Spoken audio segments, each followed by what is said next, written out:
Senhor Presidente, Senhores Deputados, Dr. António Filipe Brás e Dr. Pedro Polido, aproveito para vos cumprimentar, estava a socorrer-me aqui das notas para confirmar os nomes, IFRS 9. Portanto, eu acho que este é um ponto central, quando nós falamos de imparidades, é um ponto central da matéria que esta Comissão há de tratar, não só pela sua implementação, mas também pelos litígios que tem gerado, nomeadamente com o Fundo de Resolução.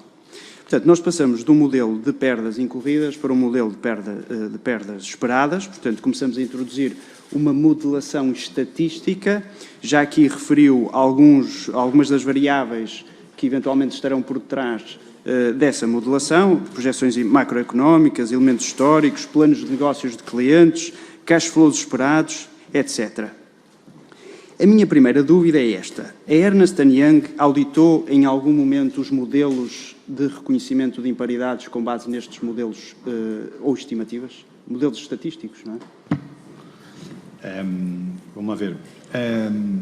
Nós, no âmbito do nosso trabalho de auditoria, para além do trabalho de auditoria estatutária, que fazemos por conducente à emissão da certificação legal de contas, fazemos também o trabalho conducente à emissão do relatório de imparidade para o Banco de Portugal. Esse trabalho é efetuado 2 vezes por ano, com referência a 31 de dezembro e com referência a 30 de junho, e os modelos de imparidade, quer coletiva, quer individual, são naturalmente objeto do nosso trabalho. E, efetivamente, auditamos esse modelo 2 vezes por ano, esses modelos 2 vezes por ano, e as conclusões estão vertidas nos nossos relatórios de imparidade. Embora esses mesmos relatórios muitas das vezes reconheçam que há dificuldades em compreender todas as variáveis de alguns dos modelos, uma vez que têm bastante complexidade. Os relatórios também contêm essa informação, por aquilo que eu percebi. Não é? A pergunta que eu gostaria de fazer é qual foi o finding materialmente mais relevante que encontrou na forma como esses modelos estavam construídos? Se é que encontrou, não é? Nós temos efetivamente um finding que na realidade são 2 que têm a ver com o modelo das LGDs, ou seja, um modelo de perda no momento em que o devedor entra em default, porque entendemos que o período de observação não é o período que deveria de ser efetuado, e no âmbito dessa oportunidade de melhoria que nós identificamos junto do modelo de imparidade do banco, é também recalculado qual é que será o efeito de fazer no fundo, essa correção ao modelo, e é contabilizado um valor de imparidade adicional por via dessa identificação. Portanto, o modelo em si não captura o efeito que no nosso entender, enquanto auditores, deveria capturar, e aquilo que é feito, depois, manualmente, é capturado esse efeito e depois dá lugar a um registro contabilístico por essa, no fundo, a diferença. E podemos dizer que essa correção manual consegue contemplar aquilo que deveria decorrer do próprio modelo? Totalmente? Consegue contemplar totalmente esse ajustamento? No nosso entendimento, sim. E normalmente para aumentar as imparidades, não para reduzir? Vamos lá ver. No caso, nós quando definimos uma lógica de um modelo de imparidade, definimos-lo antes de saber qual é que é o resultado, ou seja, o modelo funciona pela lógica, pelo seu enquadramento no âmbito das IFRS, o ajustamento é calculado a montante, a posteriori, peço desculpa. E nesse sentido, neste caso em concreto e nestes 2 casos em concreto, efetivamente há lugar a um reforço de imparidade, mas poderia não haver lugar a um reforço de imparidade. Muito bem. Podemos dizer que a adoção destes sistemas contabilísticos, no caso do novo banco, que é um banco com uma história recente tão particular, é desajustado face à sua realidade interna, à realidade do seu balanço? Podemos dizer isso? Ou seja, temos um legacy muito pesado, não é? Não é comparável com outros bancos, tem condicionantes no próprio desenvolvimento da sua atividade, porque se tem uma carteira de imóveis muito grande, se tem muitos NPLs, portanto, a colocação desses ativos no mercado eventualmente pode penalizar a sua valorização. Portanto, isto não deveria merecer um tratamento diferente daquele que é adotado com a IFRS 9, nomeadamente?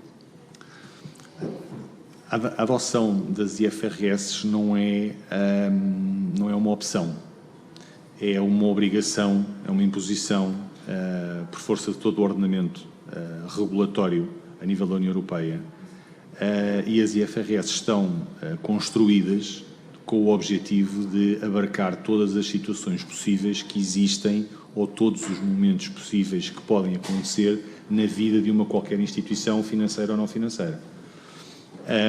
Desta forma, eu acho que quer as IFRS, quer os modelos de imparidade têm a capacidade de capturar aquilo que é necessário capturar em termos de variáveis macroeconómicas ou do histórico evolutivo das próprias entidades, com o objetivo de fazer plasmar nas suas demonstrações financeiras aquilo que se adequa melhor à realidade de cada uma instituição.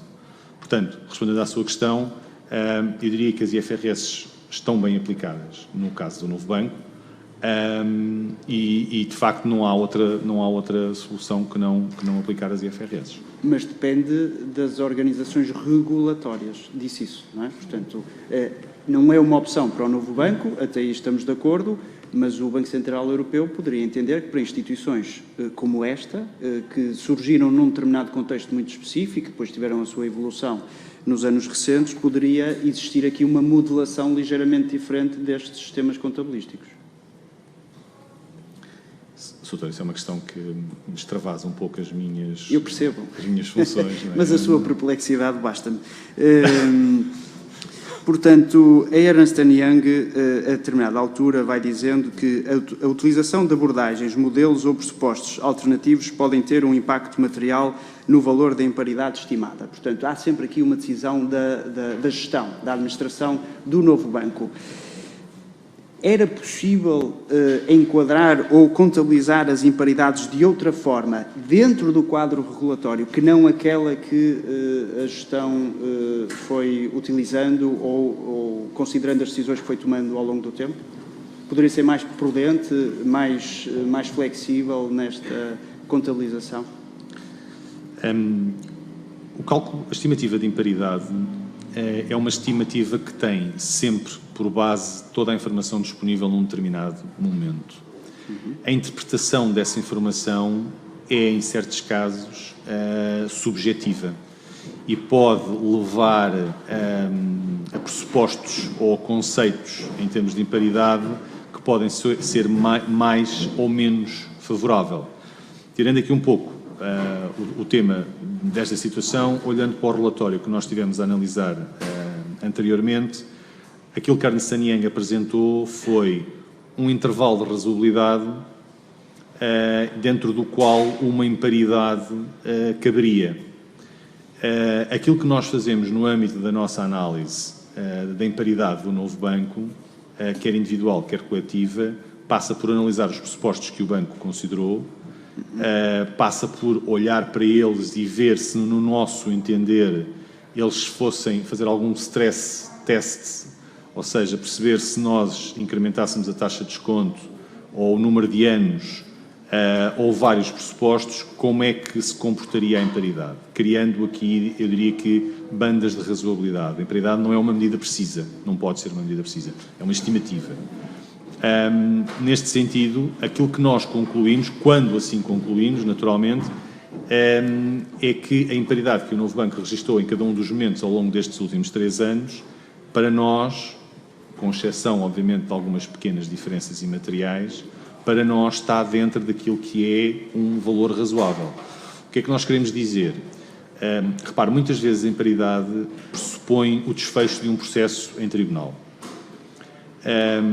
Nós, não sendo juristas, recorremos ao auxílio de juristas que nos dizem que a probabilidade de ganhar é elevada. Mas, por outro lado, também sabemos que existe um outro jurista que diz que a probabilidade de ganhar é reduzida. Ou seja, o simples facto de nós assumirmos uma probabilidade de ganhar ou de perder sobre um determinado processo em tribunal é logo um pressuposto que pode ter um impacto muito significativo na determinação daquilo que é a imparidade para um determinado cliente. Não é? É curiosa essa apreciação que faz, porque desperta-me aqui uma outra questão, que era das últimas questões, mas eu acho que entra aqui em atalho de foice, que é o quê? Provisões ou imparidades reconhecidas relativamente ao Banco Económico em 2020. Portanto, há uma divergência entre aquela que é a apreciação da administração do banco e aquilo que era a posição da Comissão de Acompanhamento, portanto, no reconhecimento de provisões relativamente a esta matéria, em que, de um lado, deveria manter-se uma provisão de 90%, do outro lado, 30%. E a diferença são 207 milhões de euros. É a tal diferença entre o jurista que diz que pode ganhar ou o jurista que pode perder. Por isso é que eu disse que entrava aqui em atalho de foice. Como é que podemos justificar esta divergência tão grande e considerando que isto são perdas que afetam o CCA, como é que nós podemos justificar aos portugueses que 207 milhões de euros, na opinião da Comissão de Acompanhamento, não devem ser reconhecidos e, na opinião do Banco, devem? Muito bem. O Banco Económico é efetivamente, ou foi sempre efetivamente, um caso de grande subjetividade no âmbito da análise da imparidade do Grupo Novo Banco. Factos. Até 31 de dezembro de 2019, o Banco Económico honrou todos os seus compromissos. Factos. Até 31 de dezembro de 2019, o Banco Económico tinha uma situação líquida que, de alguma forma, poderia acomodar aquilo que seria o pagamento ou a capacidade de pagamento das suas responsabilidades junto do novo banco. E é aqui que entra, de facto, um evento ou um processo que eu referi há pouco na interpelação do seu colega, que é quais são os eventos que ocorreram durante 2020 que nos fizeram, a nós, numa primeira fase ao banco e numa segunda fase aos auditores, entender que havia aqui um acréscimo de risco. Houve, de facto, divulgação de novos dados sobre as demonstrações financeiras do Banco Económico, que são várias vezes negativo face à informação que nós tínhamos a 31 de dezembro de 2019, ou seja, olhando a situação líquida do Banco Económico, não há evidência que o Banco Económico tenha capacidade de honrar os seus compromissos, não há essa evidência, não temos essa evidência, e houve efetivamente um default durante o exercício do Banco Económico perante aquilo que eram as suas responsabilidades perante o novo banco. O Banco Económico está no meio de um processo de reestruturação muito significativo, segundo nos foi dado a conhecer, e quando eu digo muito significativo é de facto transversalmente muito importante, e a informação que nós dispomos neste momento, ao contrário de 31 de dezembro de 2019, é que nós não temos qualquer evidência de que este devedor tenha capacidade para honrar os seus pagamentos junto do novo banco. Neste sentido, a imparidade que efetivamente o Sr. referiu anda na ordem dos 90%, é determinada com base na probabilidade de pagamento de uma próxima prestação e das prestações futuras, que, em entender na estimativa do órgão de gestão e na nossa estimativa também, é claramente insuficiente e daí, de facto, ter havido um acréscimo muito significativo da imparidade do Banco Económico. Portanto, a diferença de 30% para 90% são 207 milhões de euros, que eventualmente podem suscitar a chamada de capital, e mais tarde o Banco Económico pode vir a cumprir as suas obrigações com o novo banco. Doutor, lá está uma das referências que eu fiz na minha declaração de abertura.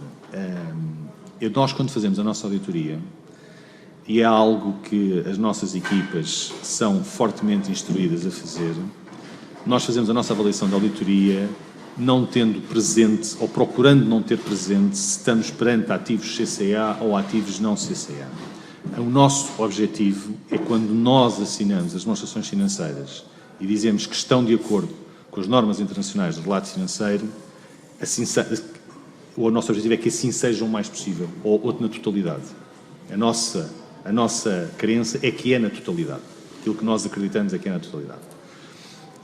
Efetivamente, o Banco Económico pode vir a conseguir honrar os seus compromissos. Se isso vier a acontecer, então o novo banco cá estará naturalmente, para fazer a reposição ou o reajuste das imparidades que tem e que constituiu especificamente para essa exposição. Eu gostava de lhe fazer uma pergunta.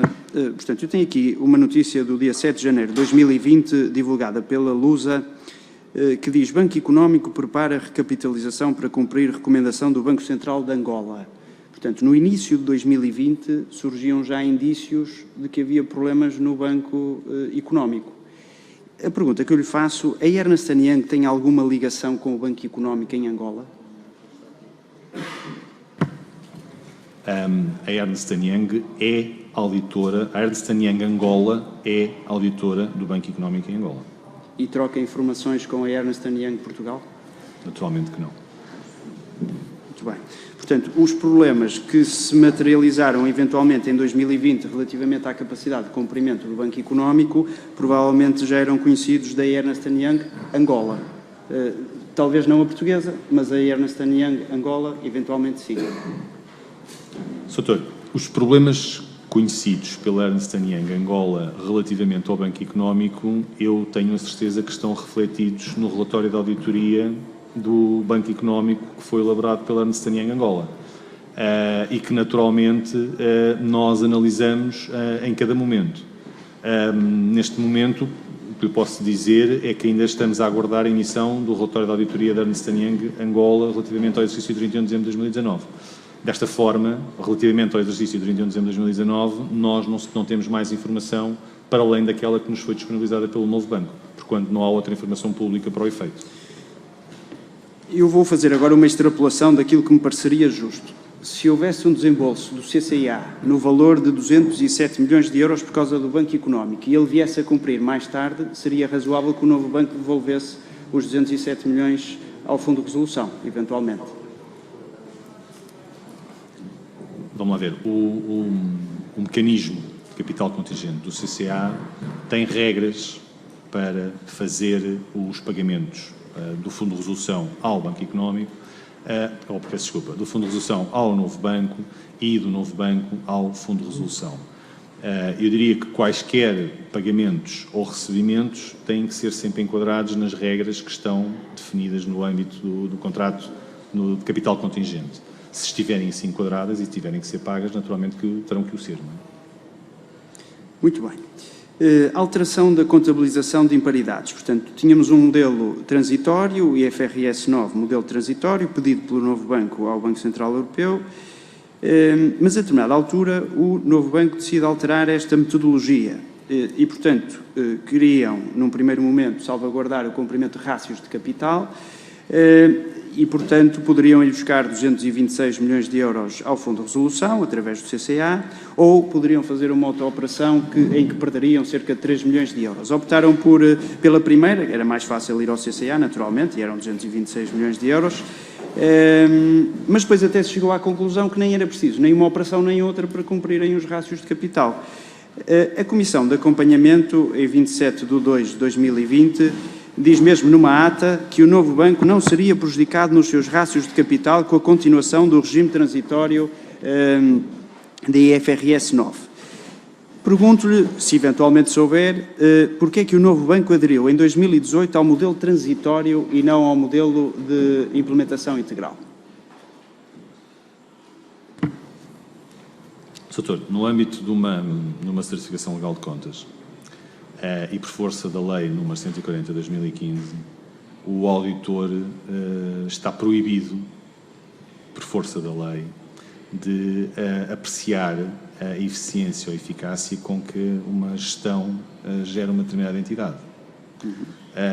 Neste sentido, eu acho que essa questão, por definição da própria lei, não poderá ser nunca respondida por um revisor oficial de contas. Isso é uma decisão da gestão que compete à gestão tomar e que compete à gestão defender, naturalmente, não o auditor. E alguma vez o auditor questionou esta questão ao novo banco ou o novo banco pediu ao auditor uma análise sobre o impacto de uma situação ou outra? Nunca questionei, nunca questionámos enquanto auditores, lá está, porque sai fora do âmbito das nossas funções, nunca nos foi pedida uma análise. Até porque, naturalmente, o banco sabe que essas não são as nossas funções. Doutor, eu posso só pedir, está aqui imenso a corrente de ar, não sei se importa.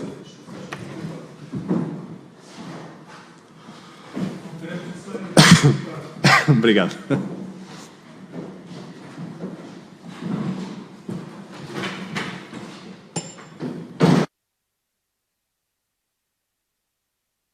Muito obrigado.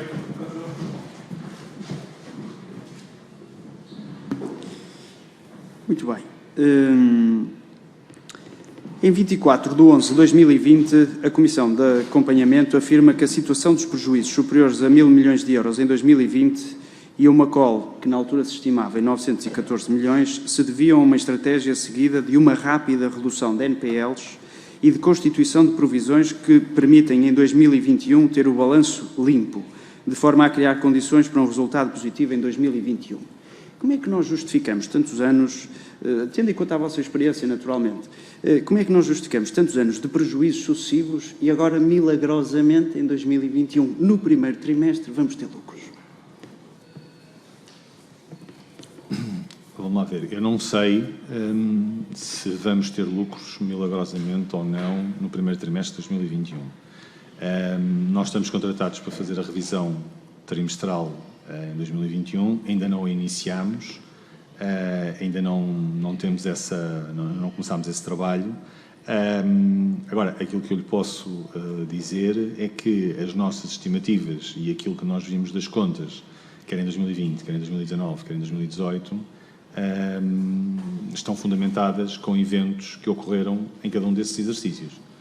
Se, porventura, durante este exercício, outros eventos ocorrerem que vão defraudar essa expectativa da Comissão de Acompanhamento, naturalmente eles terão que ser registados nas demonstrações financeiras. Não é? E já agora perguntava-lhe se, considerando o conflito que existe no Tribunal Arbitral entre o Novo Banco e o Fundo de Resolução, se Ernst & Young pondera colocar uma reserva ou uma ênfase relativamente a este conflito sobre a IFRS 9 no valor de 226 milhões de euros, uma vez que é um valor materialmente relevante.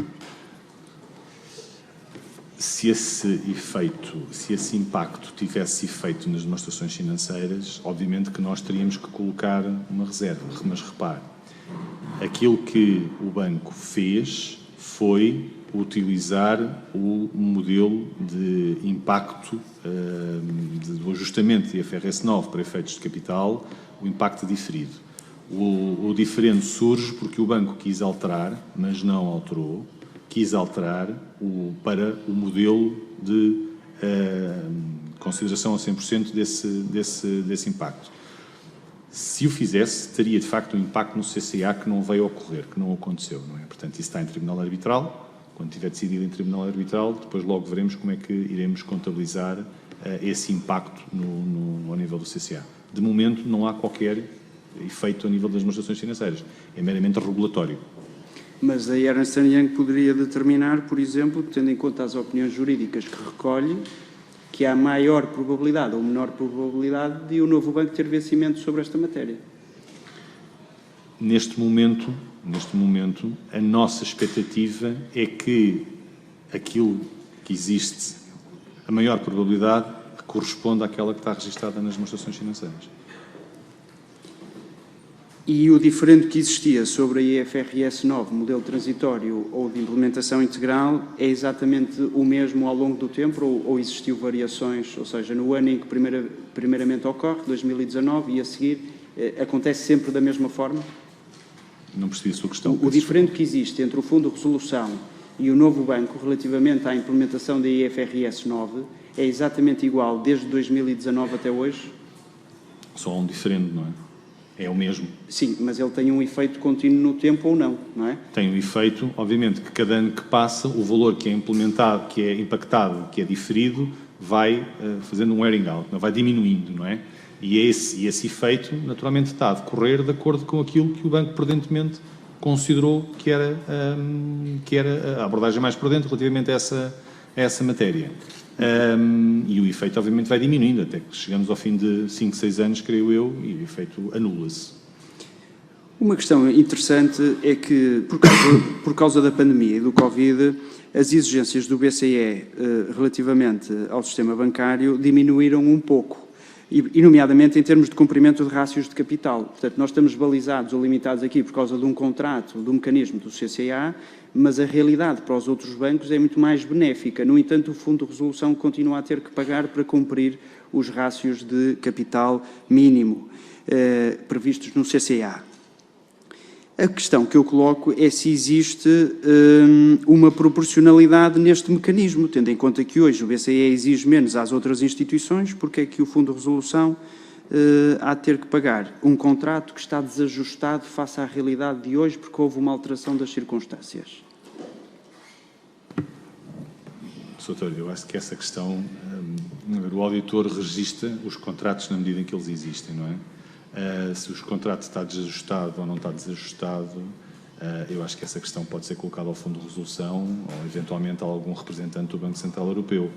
Nós não temos responsabilidades sobre a análise da justeza de um determinado contrato, não é?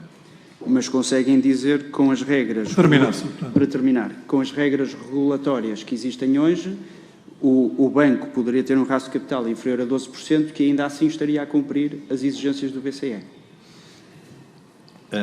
Só para clarificar um aspecto. Nós, enquanto auditores, não calculamos, não determinamos os rácios de capital. Isso é uma responsabilidade do regulador, naturalmente.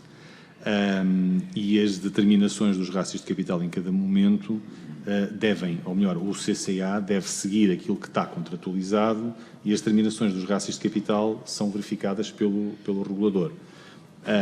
Como tal, eu acho que quem lhe pode responder essa questão de uma forma mais, eu diria, apropriada, será o regulador ou o Fundo de Resolução, naturalmente. Mais uma vez lhe digo que isso é uma questão que para o auditor pouco possa acrescentar em relação à mesma.